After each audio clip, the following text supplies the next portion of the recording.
Hello, this video is about my pre-algebra's Unit 6 material on analyzing graphs, and it's also known as interpreting graphs. It'll go through the vocabulary, showing some of the key words you should be using when describing graph trends, and especially when it comes to graphs involving time. And if you are working on anything with analyzing graphs or interpreting graphs, this would be a good video to watch. Okay, some of the common graphs that you will see that you'll be working with on finding the interpreting or analyzing them are graphs like this, where you would have a distance versus time. Time is almost always going to be your x-axis. When you got distance versus time, speed versus time, I lumped all these together because height, altitude, and depth really are the same thing. They're like distance, although distance is more of a horizontal, whereas height, altitude, and depth are a vertical. These are the types of graphs you're going to be asked to analyze or interpret. Okay, here we have three basic graphs. Now, all of these graphs are actually positive slopes. They all increase as they're all going to increase as the x value increases. So as x increases, the y value increases. They're all positive in that area. Now, when you see a graph like this with a straight positive slope like this, you're talking about an increase, and it's a steady or constant increase. It's not a gradual. It is a steady or constant increase in whatever the x factor happens to be. Now, this first graph kind of looks like the y equals x graph, which means because it does have a slope of 1. This 45-degree angle line, it's kind of the middle of the road as far as whether something's increasing rapidly or slowly.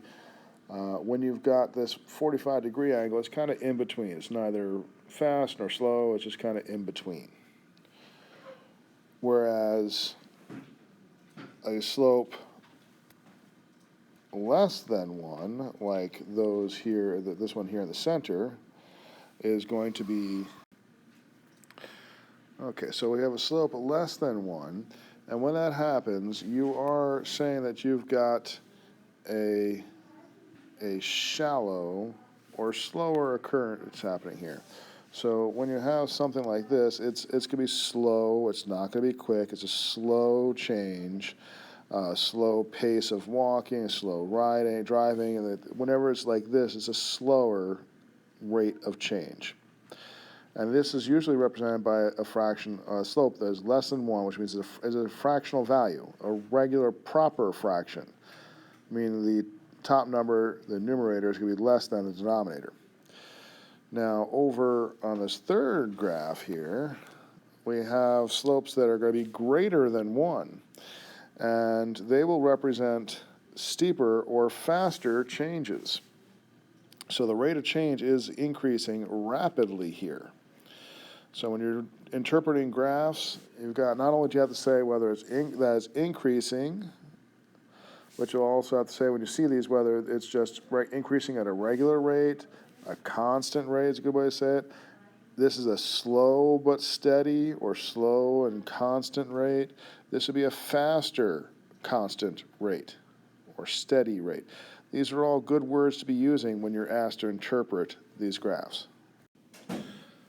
Okay, in these three graphs, you'll notice that all the slopes are negative. All three slopes have a negative slope here. They are decreasing. They're all decreasing as time goes by.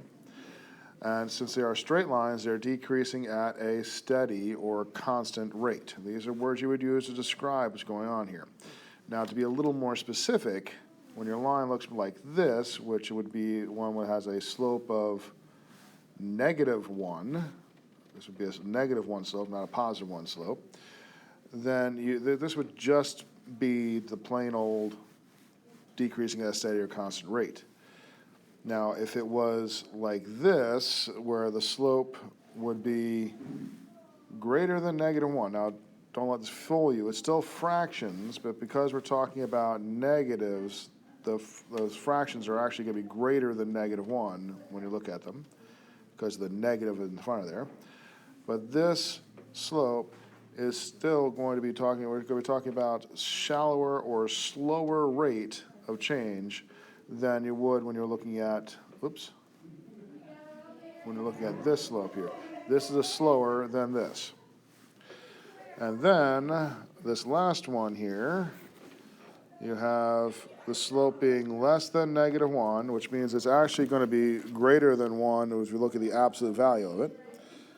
It's going to have a steeper or faster change. So it's going to be a faster decrease overall. So again, this would be a regular, steady, or constant rate, decreasing rate. This would be a slower decreasing rate. This would be a greater or faster decreasing rate. All right, now when you've got a horizontal line like this one here, the slope would be 0, and and the general description is going to be a constant.